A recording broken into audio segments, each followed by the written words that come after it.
بالله من الشيطان الرجيم. بسم الله الرحمن الرحيم. السلام علیکم ورحمۃ اللہ وبرکاتہ۔ سورۃ النساء آیت نمبر 19 سے 21، 3 آیات۔ ان الحمد للہ والصلاة والسلام علی رسول اللہ اما بعد۔ اعوذ باللہ السمیع العلیم من الشیطان الرجیم من ہمزہ ونفخہ ونفثہ۔ یا ایہا الذین آمنوا لا یحل لکم ان ترثوا النساء کرہا ولا تعضلوهن لتذهبوا ببعض ما آتيتموهن إلا أن يأتين بفاحشة مبينة وعاشروهن بالمعروف فإن كرهتموهن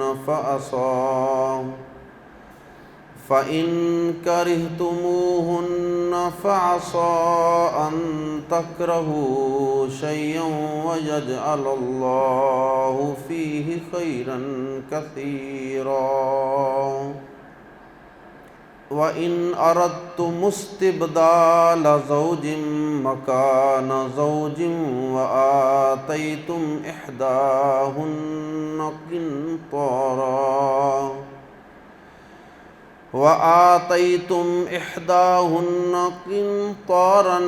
فلا تأخذوا منه شيئا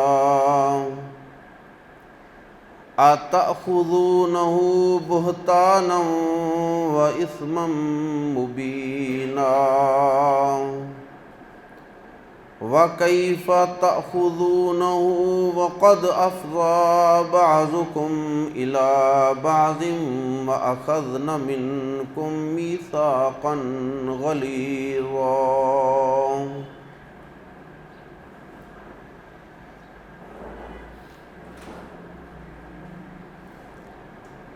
زمانہ جاہلیت میں عورتوں پہ کئی طرح کے ظلم و ستم کیے جاتے تھے۔ اسلام دین رحمت آیا تو اس نے اللہ کی ایک ایک مخلوق کو حقوق عطا کیے۔ عورتیں تو پھر بھی اشرف المخلوقات میں سے ہیں۔ اسلام نے تو جانوروں کو بھی حقوق دیے، غلاموں کو بھی حقوق دیے، لونڈیوں کو بھی حقوق دیے۔ اسلام نے تو ہر کافر کو بھی حقوق دیے۔ تو اسلام نے زمانہ جاہلیت میں جو رسم و رواج چل رہے تھے، جو عورت پہ ظلم و ستم کا سبب تھے، اسلام نے آہستہ آہستہ ایک ایک کر کے چن کے ان کو ختم کر دیا۔ اور سورۃ البقرہ اور پھر سورۃ النساء اور دیگر کئی صورتیں اس بات پہ بہت بڑا ایک پروف اور ثبوت ہیں۔ عورت کے ساتھ زمانہ جاہلیت میں نکاح، طلاق، حق مہر وغیرہ کے حوالے سے بھی کئی قسم کے ظلم ہوتے تھے، جن میں سے بہت سے ظلم اور ان کے خاتمے کا تذکرہ سورۃ البقرہ میں موجود ہے۔ ایک ظلم جو آیات زیر تفسیر کے اندر بیان کیا گیا وہ یہ تھا کہ زمانہ جاہلیت میں جب کوئی مرد فوت ہو جاتا تو اس کی چھوڑی ہوئی جائیداد، مال دولت، پیسہ روپیہ وہ تو آپس میں بانٹا ہی جاتا تھا، وہ تو پیچھے سے وارثوں کا بن ہی جاتا تھا، وارث اس کے مالک بن جاتے تھے، لیکن اس کے ساتھ ساتھ جو اس کی بیوہ ہوتی تھی، جو اس کی بیوی ہوتی تھی، اس کے بھی وہ مالک بن بیٹھتے تھے۔ وہ سمجھتے تھے میت کے بھائی، میت کا باپ اور میت کے دیگر رشتہ دار، اس کی بہنیں، اس کے بھائی، اس کے والدین، وہ یہ سارے سمجھتے کہ اب ہمارا مرد تو فوت ہو گیا تو اب اس کے پیچھے جو اس کی بیوہ ہے، اب اس پر بھی ہمارا پورا حق ہے، یہ بھی گویا کہ ہماری وراثت ہی ہے، ہم جہاں جی چاہیں اس کا آگے نکاح کریں، یہ ہمارے فیصلے کی پابند ہے۔ اسی طرح اگر ہم یہ چاہیں کہ اگر اس کا نکاح کرنا ہی ہے کہیں پہ تو ہم اس کا حق مہر خود کھا لیں، اس کو حق مہر نہ دیں، حق مہر خود رکھ لیں اور اس کو آگے کسی جگہ نکاح کر کے آگے رخصت کر دیں۔ اور اگر ہمارا جی چاہے تو ہم اس کو ایسے ہی اپنے گھر میں ہی بٹھائے رکھیں اور ساری زندگی اس کا نکاح ہی نہ کریں۔ تو اسلام نے اس ظالمانہ رسم کا بھی خاتمہ کیا کہ یہ انصاف نہیں ہے۔ اب اس کا خامد فوت ہو گیا، اب وہ عورت آزاد ہے، وہ اپنے گھر میں جائے، اپنے والدین کے پاس، عدت پوری کرنا بہرحال اس پہ فرض ہے، 4 مہینے 10 دن، یا پھر اگر پریگننٹ ہے تو ڈیلیوری تک وہ عدت پوری کرے گی خامد کے گھر میں۔ اس کے بعد وہ عورت آزاد ہے، وہ اب اپنے جو اس کا پہلے ولی تھا، اس کا باپ تھا یا اس کا چچا تھا یا اس کا بھائی تھا یا جو بھی قریب ترین رشتہ دار، جس طرح اس کی اجازت سے اس نے پہلے نکاح کیا تھا، اب بھی یہ ان کی اجازت سے آگے نکاح کر سکتی ہے۔ وہ فوت ہونے والی جو میت ہے اس کے جو رشتہ دار ہیں ان کا اس پہ کوئی اختیار نہیں ہے۔ اور یا ایک مقصد یہ بھی ہوتا تھا کہ اس عورت کا آگے بیاہ اس لیے نہیں کرتے تھے میت کے پیچھے والے وارث، بیوہ کا نکاح اس لیے بھی نہیں کرتے تھے کہ یہ ظاہر ہے کہ ہمارے بیٹے یا بھائی کی بیوہ ہے تو اس کی جائیداد میں سے اس کو بھی ایک حصہ آیا ہے، اس کے بچوں کو بھی آئے گا، تو اب وہ جتنا مال و دولت ہے وہ سارے کا سارا، یہ اگر چلی جائے گی تو ساتھ لے جائے گی، تو وہ سارا کچھ گھر میں رکھنے کے لیے، اس کی جائیداد پہ بھی قبضہ جمانے کے لیے اس کو کہتے کہ بس اب نکاح کرنے کی ضرورت نہیں ہے، ہمارے گھر ہی رہو، اور ساری زندگی اس بیچاری کو گھر میں ہی بٹھائے رکھتے۔ اسلام نے اس ظالمانہ رسم کا خاتمہ کیا۔ اور اس پہلی آیت کریمہ کا ایک مفہوم تو یہ ہے جو میں نے عرض کیا۔ دوسرا، اس آیت کریمہ کے اندر خامدوں کو بھی خطاب ہے جو فوت نہیں ہوئے، ابھی زندہ ہیں۔ وہ جو خامد زندہ ہیں وہ بھی بعض اوقات عورت کو اپنی وراثت ہی سمجھ لیتے تھے، اور اگر اس کو فارغ کرنا چاہتے تو اس کو رخصت نہیں کرتے تھے، طلاق نہیں دیتے تھے، ذہنی طور پہ فارغ کر دیتے، پریکٹیکلی بھی اس کو فارغ کر دیا کہ اس کے ساتھ تعلقات ختم کر دیے، لیکن قانوناً اس کو طلاق دے کر رخصت نہیں کرتے تھے کہ چلو اس کی جو جائیداد وراثت ہے وہ ہمارے پاس ہی رہے، حق مہر بھی نہیں دینا پڑے گا، کیونکہ طلاق دیں گے تو حق مہر بھی، طلاق دیں گے تو حق مہر کیا کرنا پڑے گا؟ دینا پڑے گا، اگر پہلے نہیں دیا تو رخصت ہوتے وقت تو اس نے لینا ہی ہے نا، پھر اگر آپ نے پہلے نہیں دیا ہوا، اور باقی بھی اس کی جائیداد جو ہے اس پہ ہم قبضہ جما لیں گے۔ تو اللہ پاک نے اگر خامد فوت ہو جائے تو اس کے وارثوں کو بھی خطاب کیا، اور اگر خامد زندہ ہے تو وہ خود بھی اپنی بیوی پہ اس طرح کا ظلم نہ کرے. اگر اس کو رکھنا نہیں چاہتا تو پھر اس کو فارغ کرے. پھر جائیداد کے لالچ میں اس کو اپنے پاس ہی وہ نہ زندوں میں نہ مردوں میں نہ فارغ کرتا ہے نہ بساتا ہے. تو اس حوالے سے جو لٹکائے رکھتے تھے اللہ پاک نے ان کو بھی ایسا کرنے سے منع کیا. آئیے قرآن مجید کے الفاظ میں پڑھتے ہیں. یا ایھا الذین آمنو، اے لوگو جو ایمان لائے ہو. لوگوں کس کا معنی کر رہے ہیں؟ الذین کا. الذین جو لوگ. یا ایھا اے. الذین جو. یا ایھا الذین اے جو. یا ترجمہ کر سکتے ہیں اے لوگو جو. آمنو ایمان لائے ہو.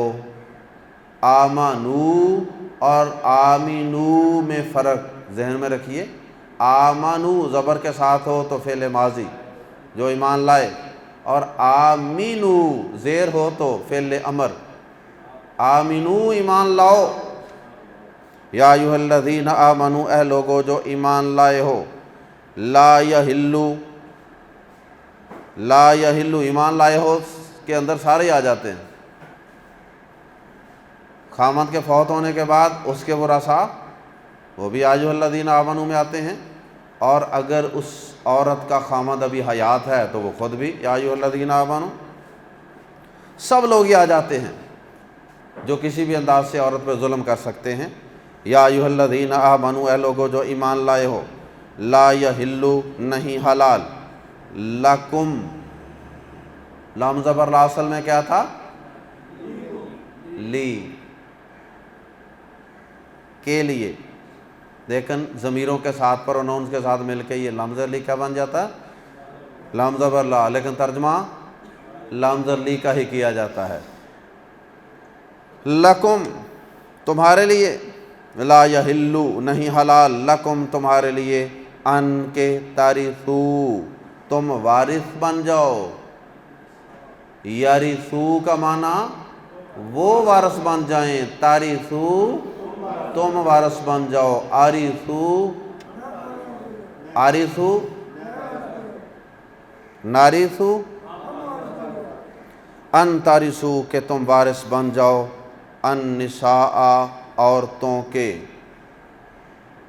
کرہن زبردستی، کراہت کے ساتھ زبردستی، کہ تم زبردستی عورتوں کے وارث بن جاؤ. کہ وہاں تمہارا وارث بننا بنتا نہیں ہے لیکن بس جبر کرتے ہوئے وارث بن جاؤ. جیسا کہ میں وضاحت کر چکا ہوں کہ میت کا بھائی یا میت کا باپ یا میت کے قریبی ورثاء جو ہیں وہ اس میت کی بیوی کے وارث زبردستی نہیں بن سکتے. وہ اس کی مرضی ہے، وہ جائے اپنے والدین کے گھر جا کے نکاح کرے یا نہ کرے. ہاں باہمی خوش دلی سے، افہام و تفہیم سے اگر وہ اس کو سمجھا کے اپنی مرضی سے کسی جگہ نکاح کر سکتے ہیں، وہ تیار ہوتی ہے ذہنی طور پہ تو ٹھیک. لیکن کرہن جبرن ناگواری کے ساتھ ایسا کرنا جائز نہیں ہے. ولا تعضلوا، اور یہاں سے بطور خاص عورت کے خامد کو خطاب ہے. اب یہ خامد کے فوت ہونے کے بعد وارثوں کو خطاب نہیں ہے، یہاں سے بطور خاص خامد کو خطاب ہے. پہلا خطاب دونوں کو ہی تھا. اچھا پہلا خطاب خامد کے ساتھ کس طرح تھا؟ خامد کس طرح زبردستی وارث بن سکتا ہے؟ کہ دل سے فیصلہ کر چکا ہے کہ میں نے اس کو نہیں بسانا، لیکن اس لیے طلاق نہیں دے رہا کہ یہ مر جائے اس کی جائیداد میں سے مجھے بھی کچھ حصہ مل جائے. وَلَا تَعْضُلُوهُنَّ، اے خامدو نہ انہیں روک رکھو. لا تعضلوهن، نہ انہیں روک رکھو. لی تاکہ، تذہبوا لتذہبوا تاکہ تم چلے جاؤ. لفظی معنی تو یہ ہے نا، ذہب یذہب جانا، اور تذہبوا تو جائے گا. لتذہبوا تاکہ تم جاؤ. اور جب اس کے بعد بازر بھی آ گیا اگلے لفظ کے ساتھ، بی بعضی، بعض کے ساتھ لفظ بازر بھی ایک زائد ہے، وہ بازر بھی کی جو پریپوزیشن ہے اس کی وجہ سے تذہبو جاؤ کی بجائے لے جاؤ۔ اب جب اس کا ترجمہ جاؤ کی بجائے لے جاؤ کریں گے تو پھر بازر بھی کا ترجمہ نہیں کرنا الگ۔ میں دونوں طریقے سے ترجمہ کرتا ہوں، لِتَذْهَبُوا تاکہ تم جاؤ، بھی ساتھ، بعضی کچھ، تاکہ تم کچھ کے ساتھ جاؤ۔ کچھ کے ساتھ جاؤ کا مطلب کیا ہو؟ کچھ لے کے جاؤ۔ وَلَا تَعْضُلُوهُنَّ لِتَذْهَبُوا بِبَعْضِ، اور نہ انہیں اس لیے روک رکھو کہ تم کچھ لے لو، ما جو آتیتم تم نے دیا ہے، آتیتم، آتیتم تھا اصل میں، تم نے دیا، آتیتم تم نے دیا، ہننا انہیں، اور نہ انہیں اس لیے روک رکھو کہ تم نے انہیں جو کچھ دیا ہے اس میں سے کچھ لے لو۔ کیا دیا ہے؟ حق مہر۔ اس وجہ سے اب دیکھیں قاعدہ قانون پہلے سمجھ لیں۔ بنیادی قاعدہ یہ ہے اسلام کا کہ جب نکاح ہوتا ہے تو حق مہر مقرر کیا جاتا ہے، بیوی کو دیا جاتا ہے۔ اب اگر کل کو علیحدگی ہوتی ہے، خامد خود اگر طلاق دیتا ہے، خامد نے فیصلہ کیا نا علیحدگی کا، اب اس کو حق مہر میں سے کچھ نہیں ملے گا، بیوی کچھ نہیں دے گی اس کو، کیونکہ خامد اپنی مرضی سے فیصلہ کر رہا ہے علیحدگی کا۔ فیصلہ علیحدگی کا خامد کا ہے، عورت کا نہیں ہے۔ لیکن اگر عورت خلا کا مطالبہ کرے کہ میں نہیں رہنا چاہتی اس مرد کے ساتھ، اب اسلام کہتا ہے کہ اب وہ حق مہر واپس لوٹائے۔ مرد کہے گا بھئی میں نے تو تمہیں بسانے کے لیے نکاح کیا تھا، تو اب تم جانا چاہ رہی ہو تو ٹھیک ہے، پھر حق مہر دے دو میرا۔ یہ قاعدہ ہے بنیادی۔ اب جب کسی مرد نے یہ فیصلہ کر لیا کہ میں نے اس عورت کو نہیں رکھنا، یہ میرے کام کی نہیں ہے، اب وہ صرف اس کو اس لیے روکے ہوئے ہے کہ میں اس کو خود طلاق نہ دوں، میں نے دی طلاق تو مجھے حق مہر میں سے تو کچھ نہیں ملنا، تو میں اس کو اپنے پاس رکھ کے اس طرح کے حالات پیدا کر دوں، اس طرح تنگ کروں کہ یہ تنگ آ کر خود ہی خلا کا مطالبہ کرے، تو طلاق کا نام میرا نہ لگے، اس کا لگے۔ جب اس کا نام لگے گا تو پھر میں حق مہر میں سے یا پورا یا کچھ نہ کچھ واپس لینے کا مطالبہ، تاکہ میں کچھ نہ کچھ حق مہر واپس لے سکوں۔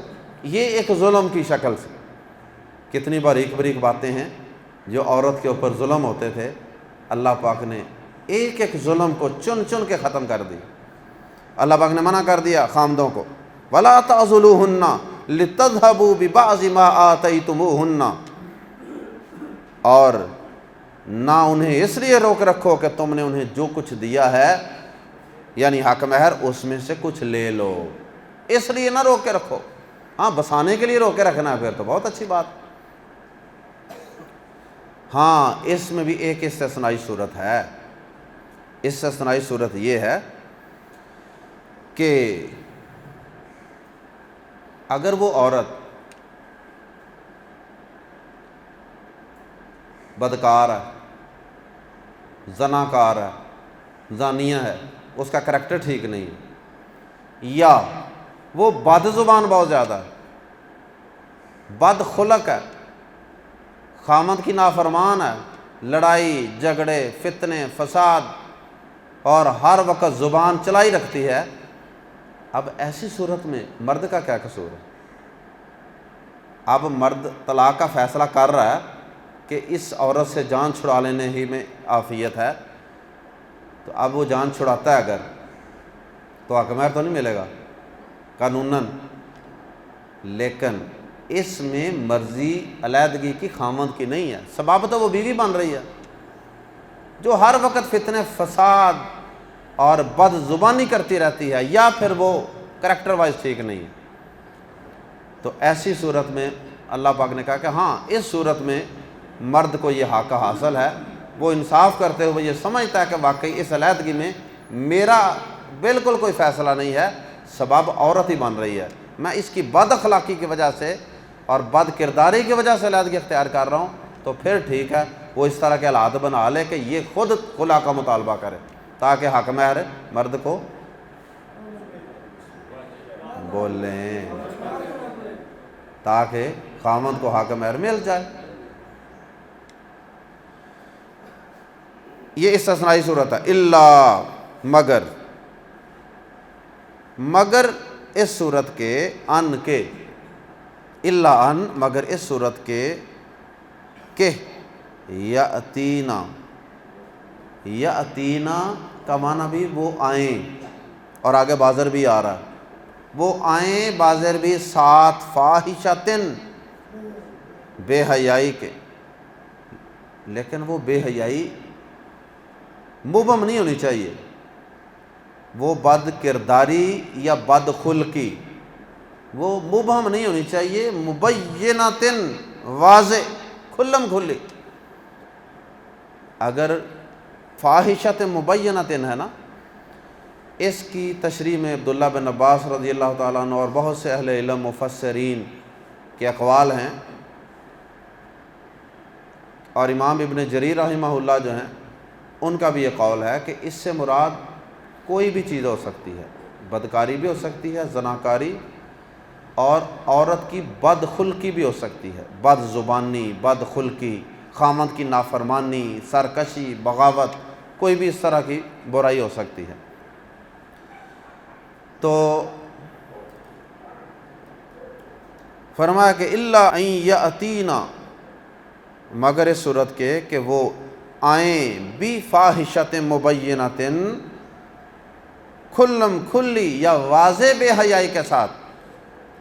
پہلے بھی عرض کیا جا چکا ہے کہ فاحشتن کا لفظ صرف جنسی بے حیائی کے لیے نہیں آتا، فاحشتن کا لفظ شراب پہ بھی بولا جا سکتا، یعنی اس کو بھی بے حیائی کہتے ہیں۔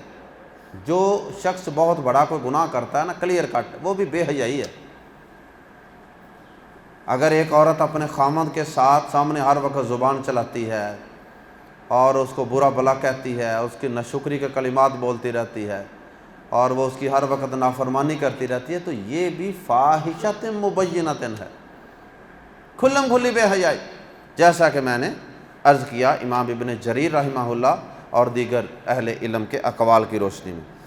الا ان یاتینا بفاحشۃ مبینۃ، سوائے اس کے کہ وہ کھلم کھلی یا واضح بے حیائی کے ساتھ آئے، ساتھ آئے گا مطلب ارتکاب کرے، تو یاتینا کا ترجمہ ارتکاب کرے، بفاحشۃ مبینۃ واضح بے حیائی کا، وعاشروہن، اور عام حالات میں قاعدہ قانون یہ ہے، اگر وہ عورت ایسی نہیں ہے، بد کردار بھی نہیں ہے، بد اخلاق بھی نہیں ہے، بد زبان بھی نہیں ہے، تو پھر ان کے متعلق اللہ پاک نے حکم دیا وعاشروہن، اور معاشرت کرو اور گزر بسر کرو اور رہو، زندگی گزارو، ہننا ان کے ساتھ، وعاشروہن، اور ان کے ساتھ گزر بسر کرو، زندگی گزارو، بالمعروف، اچھے طریقے سے، وعاشروہن بالمعروف۔ یہ ایک چھوٹا سا ٹکڑا ہے، اس کو یاد کر لیجیے، بہت چھوٹا سا ٹکڑا ہے، وعاشروہن بالمعروف، اور ان کے ساتھ اچھے طریقے سے گزر بسر کرو۔ اچھے طریقے سے گزر بسر کرو کا مطلب یہ ہے کہ ان کا نان و نفقہ بھی دو، اور ان کے ساتھ پیار سے، محبت سے، شفقت سے، ان کو عزت دے کر، احترام دے کر، ان کے ساتھ نبی صلی اللہ علیہ وسلم کی زندگی کو دیکھ لیں، جس طرح آپ اپنی عورتوں کے ساتھ اچھے طریقے سے گزر بسر کرتے تھے، آپ ہمارے لیے بہترین نمونہ ہیں، ویسے ہی ہمیں بھی اچھے طریقے سے گزر بسر کرنی چاہیے۔ نبی صلی اللہ علیہ وسلم اپنی بیویوں کے ساتھ خوش طبعی بھی کرتے تھے، حتیٰ کہ حضرت عائشہ رضی اللہ تعالیٰ عنہ کے متعلق آتا نا کہ آپ نے ان کے ساتھ دوڑ بھی لگائی تھی، دوڑ بھی لگا لیتے تھے۔ ایک دفعہ دوڑ لگائی تو اس وقت حضرت عائشہ کہتی ہیں کہ میں ابھی ذرا سمارٹ تھی تو میں آگے گزر گئی. کچھ سالوں کے بعد نبی صلی اللہ علیہ وسلم سے دوبارہ دوڑ لگائی تو نبی پاک صلی اللہ علیہ وسلم آگے گزر گئے. میں بھی ذرا تھوڑی سی وزنی ہو گئی تھی, ہیلدی ہو گئی تھی. تو نبی صلی اللہ علیہ وسلم نے پھر کہا کہ وہ جو سبقت لی تھی نا تم اس کا صاحب برابر ہو گیا. تو عورتوں کے ساتھ اچھے طریقے سے, یہ نہیں کہ جناب جب گھر میں داخل ہوں باہر خوش گپیاں, شغل, مذاق, اور جب مین گیٹ سے اندر انٹر ہوں تو ساتھ ہی جناب جس طرح وہ ایک ملک سے دوسرے ملک میں انٹر ہوتے ہیں نا, تو ایک ملک میں لیفٹ ڈرائیو ہوتی ہے نہ دوسرے میں رائٹ ڈرائیو ہوتی ہے, یا آپ یہاں سے کویت میں, سعودیہ میں داخل ہو جائیں, افغانستان میں داخل ہو جائیں تو وہاں ساتھ ہی ٹریفک جو ہے لیفٹ والی رائٹ اور رائٹ والی لیفٹ ہو جاتی. تو یہ نہیں ہے کہ گیٹ سے اندر انٹر ہوں تو ساتھ ہی جناب منہ پہ 12 بجے ہوں, چہرے پہ. اللہ اکبر. تو خوش اخلاقی کے ساتھ پیش آئیں. نبی صلی اللہ علیہ وسلم اپنی ازواج مطہرات کے ساتھ گھر کے کام کاج میں بھی ہاتھ بٹا دیتے تھے. تو یہ سارے اچھے طریقے ہی ہیں نا.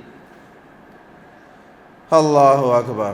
وعاشروہن بالمعروف. نبی صلی اللہ علیہ وسلم کی مشہور حدیث, ان کے ساتھ اچھا سلوک کرنے کے حوالے سے یہ آپ نے فرمایا خیرکم خیرکم لأہلہ, تم میں سے بہترین وہ شخص ہے جو اپنے گھر والوں کے ساتھ اچھا سلوک کرتا ہے. اور فرمایا کہ میں تم سب سے زیادہ اپنے گھر والوں کے ساتھ اچھا سلوک کرنے والا ہوں.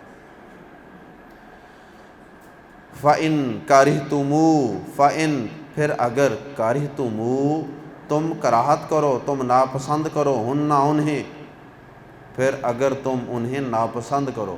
ہوتا ہی ہے نا, عورت خوبصورت نہیں ہے, بدصورت ہے, یا وہ کوئی معذور ہے, اس کی آنکھ میں مسئلہ ہے, کوئی بھی ایسی چیز خرابی ہو سکتی ہے, یا اس کے اندر کوئی چھوٹی موٹی اخلاقی کمی بھی ہو سکتی ہے. ہر ایک میں تھوڑی بہت تو کمی کوتاہی ہوتی ہے, لیکن وہ کمی کوتاہی چھوٹی موٹی اگر ہے تو پھر آپ اس کو برداشت کریں. نبی صلی اللہ علیہ وسلم نے جیسے فرمایا کہ عورت جو ہے وہ پسلی سے بنی ہے, پسلی سے, ٹیڑھی پسلی سے پیدا کیا گیا. اس کو پورا سیدھا کرنے کی کوشش کرو گے تو اس کو توڑ بیٹھو گے. پورا سیدھا تو نہیں اس نے ہونا, لیکن یہ ہے کہ چلو موٹے موٹے اچھے اوصاف موجود ہیں تو پھر ٹھیک ہے. بد کردار نہیں ہے اور بد زبان نہیں ہے, بد خلق نہیں ہے, تو چھوٹی موٹی کمی کوتاہی تو پھر انسانوں میں ہوتی ہے. فرمایا فَإِن كَرِهْتُمُوهُنَّ پھر اگر تم انہیں ناپسند کرو, فَعَسَىٰ تو ممکن ہے, تو ہو سکتا ہے, تو عسا ہو سکتا ہے, ان کے تکرہو تم ناپسند کرو, شیئن کسی چیز کو, وَيَجْعَلَ اللَّهُ اور رکھ دے اللہ فیہ اس میں, خیرن کثیرا بہت بلائی. ہو سکتا ہے چھوٹی موٹی کمیوں کی وجہ سے علیحدگی اختیار نہ کرو. ایک آدھی کوئی چیز کمی کوتاہی نظر آتی ہے نا تو کمپرومائز کر لو. ہو سکتا ہے کہ اللہ پاک نے اس کے اندر تمہارے لیے بہت بڑی خیر رکھی ہو. اس کے بطن سے اللہ پاک تمہیں کوئی ایسی اولاد دے کہ جو بڑے زہد والی, بڑے تقوی والی, بڑے علم والی, تمہارے لیے صدقہ جاریہ بننے والی اولاد بن جائے. یعنی یہ کمپرومائز کرنے کے لیے موٹیویٹ کیا بیسیکلی. اور ایک اس کی تفسیر اور بھی کی گئی ہے, فَإِن كَرِهْتُمُوهُنَّ پھر اگر تم انہیں ناپسند کرو تو پھر کوئی بات نہیں, طلاق دے کے اچھے طریقے سے رخصت کر دو. فَعَسَىٰ تو ہو سکتا ہے, ان تکرہوا شیئا کہ تم کسی چیز کو ناپسند کرو, ایک عورت کو تم ناپسند کرو, وَيَجْعَلَ اللَّهُ فِيهِ خَيْرًا كَثِيرًا وہ کسی اور خاوند سے جا کر نکاح کرے تمہاری طلاق کے بعد, تو اللہ پاک نے اس خاوند کے لیے اس میں بڑی خیر رکھی ہو. ایسا ہو جاتا ہے. یہ بھی اس کا معنی ہو سکتا ہے. وَإِن اور اگر اردتم تم ارادہ کرو, استبدالا بدل کر لانے کا, وَإِن اردتم اور اگر تم چاہو یا ارادہ کرو, استبدالا بدل کر لانے کا, زوجن کسی بیوی کو, مکانہ زوجن، کسی بیوی کی جگہ پر، تم چاہتے ہو کہ اس کو طلاق دے کے فلاں عورت جو ہے اس سے نکاح کر لوں، تو جائز ہے، کر سکتے ہیں آپ۔ وَآتَيْتُمْ، اور تم نے دیا ہو اور تم دے چکے ہو، احداہن، ایک کو ان میں سے، جس کو تم فارغ کرنا چاہ رہے ہو اس ایک کو تم دے چکے ہو، قنطاراً، ایک خزانہ، بطور حق مہر ایک خزانہ تم نے اس کے نام کروایا ہوا ہے۔ آج کل کے دور میں کوئی پلازا کروایا ہوا ہے نام، کوئی بہت مہنگا پلاٹ کمرشل کرایا ہوا ہے اس کے نام، اور یہ بطور حق مہر ہو، تو معلوم ہوا کہ خزانہ بھی بطور حق مہر دیا جا سکتا ہے۔ اللہ اکبر۔ اور ہمارے ہاں جو کہتے ہیں جی شرعی حق مہر لکھو جی 32 روپیے، 32 روپیے ہوتا ہے شرعی حق مہر لکھو جی، ماشاءاللہ یہاں شریعت 32 روپے پہ ٹھہر گئی آگ، سبحان اللہ۔ حق مہر اپنی حیثیت کے مطابق ہونا چاہیے،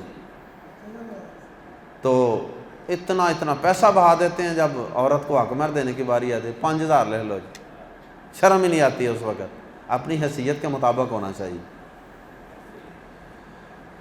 فلا تأخذوا منہ، پس نہ لو تم، منہ، اس میں سے، اس خزانے میں سے، شیئا، کچھ بھی، ٹھیک ہے، خواہش تو تمہاری ہے نا کہ اس کو فارغ کر کے کوئی اور بھی لے آؤ، خواہش تمہاری ہے، خوشی تمہاری ہے، تو پھر اس سے حق مہر واپس لینے کا تمہارا توقع نہیں بنتا، بے شک خزانہ بھی دیا ہو۔ کیا تأخذونہ، کیا تأخذون، تم لوگے، یعنی واپس لوگے، اسے، اس خزانے کو، اس حق مہر کو، بہتاناً، بہتان لگا کر، بہتان یہی ہے نا جس طرح پہلے وضاحت گزری ہے کہ بہانے سے تم بندوق اس کے کندھے پہ رکھ کے چلانا چاہتے ہو کہ تنگ اس طرح کا کرو کہ وہ خود طلاق کا مطالبہ کر دے، تو یہ بہتان ہی ہوا نا اس عورت پہ کہ وہ بیچاری صحیح ہے اور اس کو برا بنانے کی کوشش کی جائے۔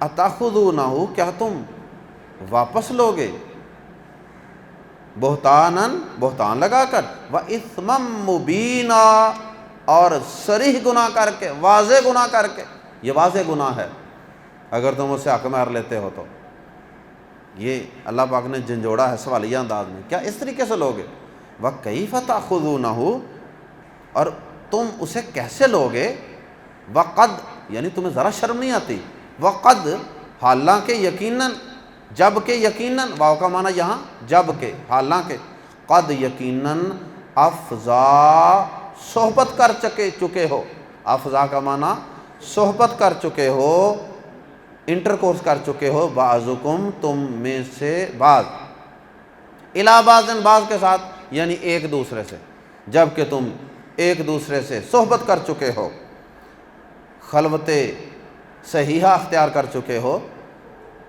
وَأَخَذْنَا، اور وہ لے چکی ہیں، وہ عورتیں لے چکی ہیں جنہیں تم فارغ کرنا چاہ رہے ہو اور ان کا حق مہر بھی واپس لینا چاہ رہے ہو، وَأَخَذْنَا، اور وہ لے چکی ہیں، منکم، تم میں سے، تم سے، اور وہ لے چکی ہیں تم سے، میثاقاً، عہد، میثاق غلیظا، گاڑا یا پختہ، غلیظاً، پختہ، اور وہ تم سے پختہ عہد لے چکی ہیں، پختہ عہد سے مراد نکاح، عقد نکاح، وہ تم سے نکاح کر چکی ہیں، تم نے نکاح کیا تھا ان کے ساتھ، اور جب انہوں نے تم سے نکاح کیا تھا تو اس کے عوض میں حق مہر دیا تھا تم نے، اور پھر تم ان سے صحبت بھی کر چکے ہو، اب کس منہ سے ان سے حق مہر مانگتے ہو، شرم نہیں آتی؟ اللہ ہم سب کو ایک دوسرے کے حقوق ادا کرنے کی توفیق عطا فرمائے، اور اچھے طریقے سے خامد اور بیوی کو ایک دوسرے کے حقوق ادا کر کے اچھی زندگی گزارنے کی توفیق عطا فرمائے۔ سبحانک اللہم و بحمدک، اشہد ان لا الہ الا انت، استغفرک و اتوب الیک۔